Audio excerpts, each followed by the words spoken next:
Hello दोस्तों, सरल computer ज्ञान में आप सभी का स्वागत है। आज हम बात करेंगे कंप्यूटर का यूज कैसे करना है या उसका यूज कैसे किया जाता है। तो दोस्तों, आप यहाँ पे देख पा रहे होंगे इस तरह का कुछ आपके सामने कीबोर्ड का पिक्चर आपको दिखाई दे रहा होगा। दोस्तों, शुरुआत में हम इसमें पहले कीबोर्ड बटन की करते हैं। तो कीबोर्ड में जो है कंपनी के कीबोर्ड पे डिपेंड करता है। किसी में 105 बटन होते हैं, किसी में 104 बटन होते हैं, किसी में 110 होते हैं। तो इस तरह से होते हैं, इसका कोई निश्चित नहीं है, लेकिन अनुमानित जो बटन होते हैं वो 104 होते हैं या 105 होते हैं। क्योंकि दोस्तों कई में क्या होता है, जैसे यहाँ पे आप देख पा रहे होंगे कि मल्टीमीडिया कीबोर्ड है ये। आप यहीं से म्यूजिक को आगे पीछे कर सकते हैं, वॉइस को कम ज़्यादा कर सकते हैं। लेकिन एक कीबोर्ड का फीचर जो है सभी में आपको देखने को नहीं मिलेगा, क्योंकि ये ज़्यादातर लोग जो वीडियो वगैरह एडिटिंग करते हैं वो सादे इसका ज़्यादा यूज करते हैं, लेकिन बाकी सभी लोग इसका यूज नहीं करते हैं। तो चलिए आगे हम इसमें बात करते हैं। दोस्तों, सबसे पहले आप ऊपर की भाग देखेंगे तो यहाँ पर F1 से लेकर के F12 तक आपको एक की दिखाई दे रहा है, ये पूरा। तो दोस्तों इसको बोलते हैं फंक्शन की, इसको बोलते हैं फंक्शन की। ये क्या काम करता है, तो सभी का अलग अलग काम होता है। इस पूरे ग्रुप को हम लोग बोलते हैं फंक्शन की। तो जैसे पहला जो आप देख रहे हैं F1, तो F1 जो हमारा होता है वो हेल्प के लिए होता है। मतलब कहीं पे हमको सहायता चाहिए तो आप F1 को प्रेस कर सकते हैं। ठीक है दोस्तों। F2 का हम लोग प्रयोग करते हैं रीनेम करने के लिए। रीनेम, कोई फाइल या फोल्डर है उसका आप नाम बदलना चाहते हैं तो आप सीधा उस फोल्डर को सेलेक्ट करके और F2 को प्रेस कर दीजिए, आप उसको रीनेम कर सकते हैं। तीसरा हमारा आता है F3। तो F3 का हम लोग प्रयोग करते हैं दोस्तों किसी शब्द को खोजने के लिए। जैसे कि आप इसमें बहुत सारे शब्द हैं, अब इसमें से किसी एक शब्द को आप खोजना चाहते हैं तो आप ऐसे ऐसे करके कॉपी पे खोजते हैं। लेकिन यहाँ पे क्या है कि आप F3 को प्रेस करिए और जो भी आपको शब्द खोजना है बस उसको लिख दीजिए और आपको वो शब्द मिल जाएगा। तो F3 का प्रयोग हम लोग करते हैं खोजने के लिए। इसको हटा देते हैं। अब नेक्स्ट हमारा आता है F4। F4 का प्रयोग हम लोग तब करते हैं जब हमें F4 का प्रयोग हम जब करते हैं जब हमें कंप्यूटर शट डाउन करना होता है। तो जैसे अल्ट को दबा करके F4 को दबाते हैं तो हमारा कंप्यूटर बंद हो जाता है।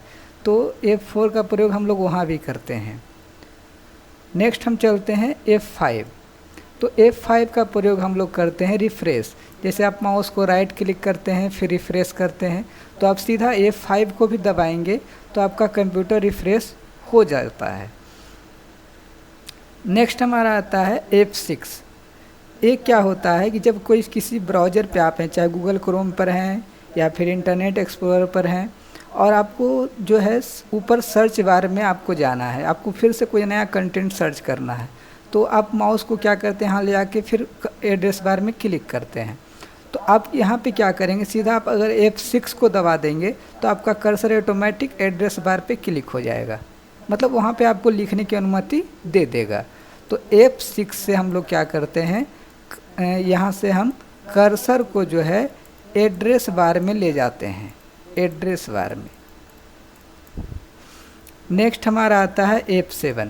तो F7 से हम लोग क्या करते हैं, MS वर्ड में इसका यूज होता है। MS वर्ड में हम ग्रामर की जो उसका जांच करना होता है। जैसे कहीं पे आप टाइप किए हैं, आपको लग रहा है कुछ गलती होगा या कुछ सही है गलत है, तो उसके लिए हम लोग MS वर्ड में एक ऑप्शन देता है चेक ग्रामर करके। तो उसका हम ओपन जो है वहाँ पे F7 का प्रयोग करके आप कर सकते हैं, ग्रामर को चेक कर सकते हैं। नेक्स्ट हमारा आता है F8। F8 बूट मेनू के लिए हम लोग प्रयोग करते हैं। बूट मेनू क्या होता है हम आगे बात करेंगे। F8 जो है बूट मेनू, अगर आप बूट करना होता है कंप्यूटर को तो हम इसका प्रयोग करते हैं F8 को। F9 का प्रयोग हम लोग तब करते हैं जब हमें आउटलुक, आप पढ़े होंगे जैसे जीमेल अकाउंट होता है उसी तरह से एक अकाउंट होता है आउटलुक का, जिससे हम किसी को मैसेज भेजते हैं और मैसेज को प्राप्त करते हैं। तो उससे अगर आउटलुक से अगर किसी को मैसेज भेजना है तो हम F9 को प्रेस करके मैसेज को भेज सकते हैं, ईमेल कर सकते हैं। नेक्स्ट हमारा आता है F10। दोस्तों F10 हमारे लिए बहुत काम का चीज़ है। अगर आपके माउस में राइट क्लिक काम नहीं कर रहा है तो शिफ्ट बटन को दबा करके F10 को दबाते हैं तो राइट क्लिक हो जाएगा। जैसे आप माउस में राइट क्लिक करते हैं ना, तो उसी तरह से अगर राइट क्लिक अगर आपका काम नहीं कर रहा है तो शिफ्ट को दबा के F10 को दबाएंगे तो राइट क्लिक हो जाएगा।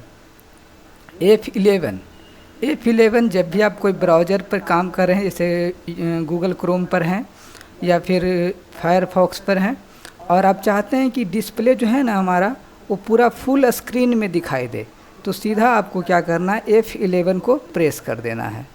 नेक्स्ट हमारा आता है F12 का प्रयोग हम लोग MS एक्सेल, पावर पॉइंट सभी में करते हैं, क्योंकि इससे हम किसी भी फाइल को सेव करने के लिए F12 का प्रयोग करते हैं।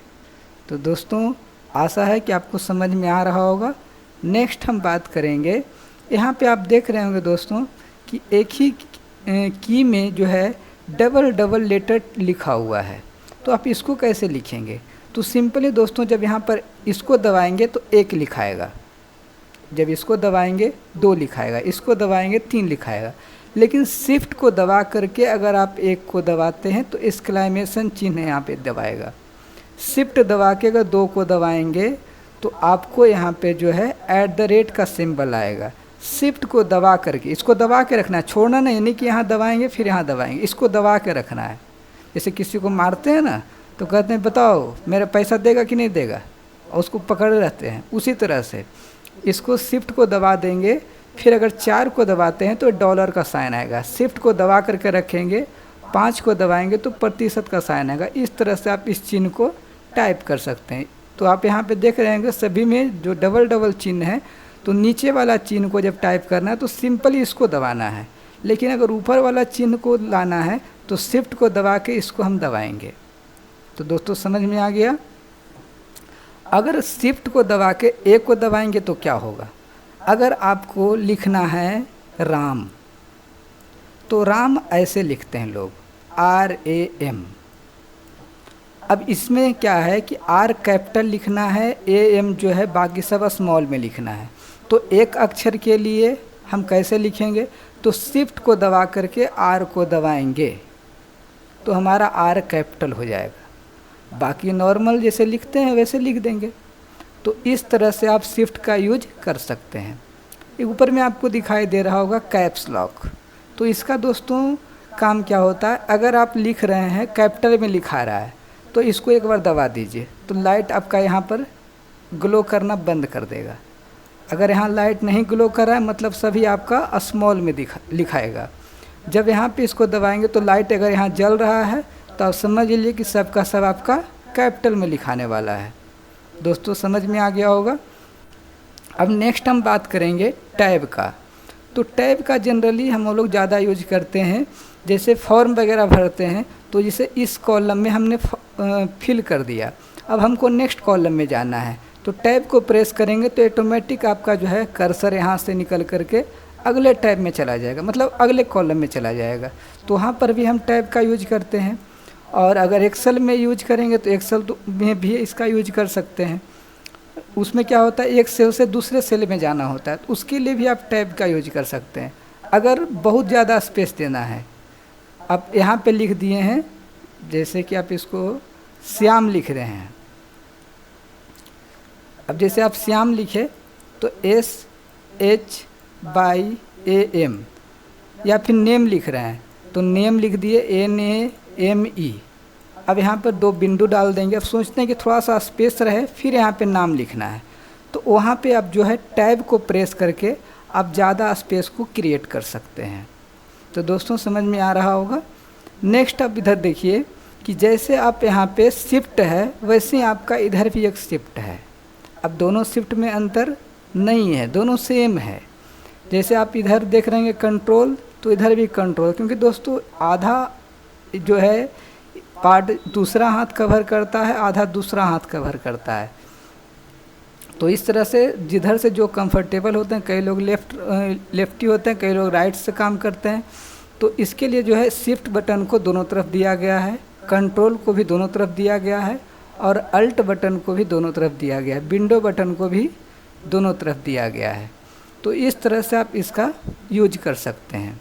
तो जितने भी लेटर हैं, अगर आपको टाइप करना है, अगर स्मॉल में लिखना है तो सिंपली इसको टाइप करेंगे। अगर आपको कैपिटल लिखना है, पूरा अगर कैपिटल लिखना है तो कैप्स लॉक को ऑन कर देंगे, यहाँ लाइट जल जाएगा, फिर आप टाइप करेंगे, सबका सब कैपिटल होगा। लेकिन यदि आपको कोई एक अक्षर अगर आपको कैपिटल लिखना है तो आप शिफ्ट को दबा करके उसको प्रेस करेंगे तो कैपिटल लिखाएगा। नेक्स्ट हम बात करते हैं कंट्रोल। ये कंट्रोल क्या काम करता है? बिल्कुल जैसा नाम है वैसा इसका काम है।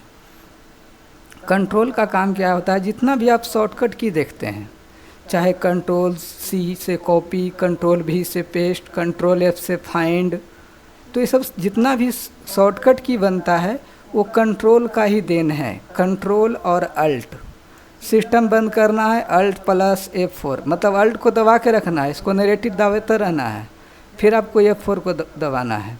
कॉपी करना, कंट्रोल का नरेटिव दबा देना है, फिर सी को दबाना है तो कॉपी हो जाएगा। किसी को सेलेक्ट किए, सेलेक्ट करने के बाद में कंट्रोल को नरेटिव दबा दिए, फिर सी को दबाए तो कंट्रोल सी से हो गया कॉपी। फिर उसको कहीं दूसरे जगह पर ले गए, वहाँ कंट्रोल दबा के भी दबा दिए, वहाँ हो गया पेस्ट। दोस्तों जब आप कॉपी पर लिखते हैं तो आपको पूरा चीज़ जो है टाइप करना पड़ता है। यहाँ पर अगर कहीं पे टाइप किए हुए हैं और आपको चाहते हैं दूसरे जगह पर लिखने के लिए तो कंट्रोल सी और कंट्रोल भी होता है, मतलब उसको यहाँ से कॉपी किए और यहाँ ला करके पेस्ट कर दिए, चिपका दिए। तो इस तरह से जितना भी शॉर्टकट की हमारा होता है वो यही दोनों का देन है, अल्ट विंडो बटन और कंट्रोल बटन। कंट्रोल अल्ट और विंडो, विंडो डी करेंगे तो जितना भी आपके डिस्प्ले पर खुला हुआ है तो सब मिनिमाइज होगा। तो जितना भी शॉर्टकट की आप देखते हैं वो तीनों से आपका बनता है शॉर्टकट की। ये जो बड़ा वाला बटन है इसको बोलते हैं स्पेस। स्पेस जैसे कि आप लिखे हैं राहुल कुमार तो RAHUL, बीच में स्पेस छोड़ेंगे तो स्पेस कहाँ से आएगा? तो ये स्पेस देगा। जितना बड़ा आपका ये स्पेस लिया हुआ है तो इसका काम भी वैसे ही है। अब यहाँ लिखेंगे राहुल कुमार, तो इस तरह से आप इसका यूज कर सकते हैं। नेक्स्ट है इधर बैक स्पेस, इसको बोलते हैं बैक स्पेस। इसका काम क्या होता है? जैसे आप कुछ लिख रहे हैं और गलती हो गया तो कौन उसको सुधार करेगा? तो बैक स्पेस को आप दबाते जाएंगे और आपका जो लिखा हुआ टेक्स्ट है वो हटते जाएगा, मतलब डिलीट होते जाएगा। तो इस तरह से बैक स्पेस का प्रयोग आप कर सकते हैं। इंटर करके आप किसी लॉगिन आईडी किए हैं वहाँ प्रवेश कर सकते हैं, या अगर इस लाइन में आप लिख रहे हैं और यहाँ तक ख़त्म हो गया, आप चाहते हैं दूसरा लाइन में लिखेंगे, तो दूसरा लाइन में आने के लिए आपको क्या करना है? इंटर दबाना है। तो इंटर दबाएंगे तो बिल्कुल आपका यहाँ से फिर शुरुआत होगा। तो ये होता है। अगर आप कोई लॉगिन आईडी कर रहे हैं जैसे बैंक का या किसी भी लॉगिन आईडी फेसबुक का, तो यूज़र नेम डाल दिए और पासवर्ड डाल दिए और इंटर को दबा देंगे तो आपका सीधे लॉगिन हो जाएगा, आपको ओके करने का ज़रूरत नहीं पड़ता है। तो ये हमारा होता है इंटर बटन। अब यहाँ पर देखिए ये 4 गो बटन आपको दिखाई दे रहे हैं, इसको बोलते हैं कर्सर मूवमेंट। इसको बोलते हैं कर्सर मूवमेंट। इसका काम क्या होता है? जैसे आप यहाँ पे लिख रहे हैं और आपको लग रहा है कि नहीं यहाँ पे हमारा गलती हो गया है, तो यहाँ से यहाँ कैसे आएंगे? तो इसके मदद से आएंगे, या माउस को ला के यहाँ क्लिक करेंगे। लेकिन कभी कभी क्या होता है, अगर आप छोटा छोटा लिख रहे हैं ना, तो एक अक्षर इधर क्लिक हो गया या एक अक्षर इधर क्लिक हो गया, तो आप क्या करेंगे? यहाँ से उसको कंट्रोल करके इधर उधर आप कर सकते हैं। ऊपर नीचे जाना है तो इसका प्रयोग करेंगे और इसका करेंगे, लेफ़्ट राइट के लिए ये है। तो इस तरह से इसका यूज हम लोग गेम खेलने के लिए भी इसका प्रयोग करते हैं कि अगर आपको इधर जाना है तो इसको दबाएंगे, इधर जाना है तो इसको दबाएंगे, ऊपर जाना है तो इसको दबाएंगे, तो वहाँ भी इसका यूज करते हैं लोग। अब दूसरा हमारा आता है डिलीट। तो जब भी आपको किसी फाइल को या फोल्डर को डिलीट करना होता है तो उसको सेलेक्ट करके सिंपली इसको दबा देते हैं, डिलीट बटन प्रेस कर देते हैं, वो आपका फाइल या फोल्डर डिलीट हो जाता है। नेक्स्ट हमारा आता है इंड बटन। तो इंड बटन से क्या होता है कि जैसे आप कोई पेज के ऊपर में हैं, अब आप चाहते हैं ऊपर वाले पेज से हम आ जाएं नीचे, तो इसके लिए आप इंड बटन का प्रयोग कर सकते हैं। पेज को यहाँ से ऊपर नीचे कर सकते हैं। नेक्स्ट देखिए हमारा यहाँ पे आता है प्रिंट स्क्रीन। मतलब आप चाहते हैं कि ये जो आपका डिस्प्ले है ना, इसको आप एक स्क्रीनशॉट लें। तो यहाँ तो मोबाइल तो है नहीं कि 3 फिंगर आप ऊपर से नीचे स्लाइड करेंगे स्क्रीनशॉट हो जाएगा। तो यहाँ पे जो है प्रिंट स्क्रीन का आप यूज कर सकते हैं। इससे आप प्रिंट हो जाएगा आपका, मतलब स्क्रीनशॉट हो जाएगा। तो इस तरह से आप इसका यूज कर सकते हैं। अब नेक्स्ट हमारा यहाँ पर है स्क्रॉल लॉक। मतलब आप चाहते हैं कि पढ़ाई कर रहे हैं, आपको चाहते हैं कि पेज ऊपर नीचे ना हो, तो स्क्रॉल लॉक का प्रयोग कर सकते हैं। नेक्स्ट हमारा यहाँ पे आता है नंबरिंग की। नंबरिंग की इसका काम क्या होता है, जैसे देखिए आपको कोई संख्या लिखना है, तो यहाँ पर देखिए 1 यहाँ है, 0 यहाँ है, लेकिन एक उंगली अगर आप यहाँ पे रखते हैं तो एक ही उंगली आपका पूरा संख्या यहाँ पे देख लेगा। तो जितने भी अगर रेलवे काउंटर पे चले जाएंगे तो हर जगह पे जो है इधर से ही लोग रेलवे का कोड टाइप करते हैं। तो इधर से आप 7, 8, 9, 10 ये सब पूरा आप यहाँ से टाइप कर सकते हैं। दोस्तों एक चीज़ इसमें और, अगर आप इसका यूज कर रहे हैं और नहीं प्रेस हो रहा है तो एक बार इसका जांच कर लें। नम लॉक, ये अगर दब जाएगा तो यहाँ लाइट जलेगा, और जब ये यहाँ लाइट जलेगा तो इससे आपका टाइप नहीं होगा। तो आप ध्यान देंगे, अगर यहाँ से टाइप नहीं हो रहा तो इसको एक बार फिर से दबा देंगे तो फिर से आपका ये काम करना शुरू कर देगा। इंटर यहाँ भी है और इंटर यहाँ भी है। तो दोस्तों ये था आपका कीबोर्ड। अगर वीडियो अच्छा लगा है तो दोस्तों के साथ शेयर करें, लाइक करें, सब्सक्राइब करें, और हाँ दोस्तों के साथ में ज़रूर शेयर करें। धन्यवाद, मिलते हैं नेक्स्ट वीडियो में। जय हिंद।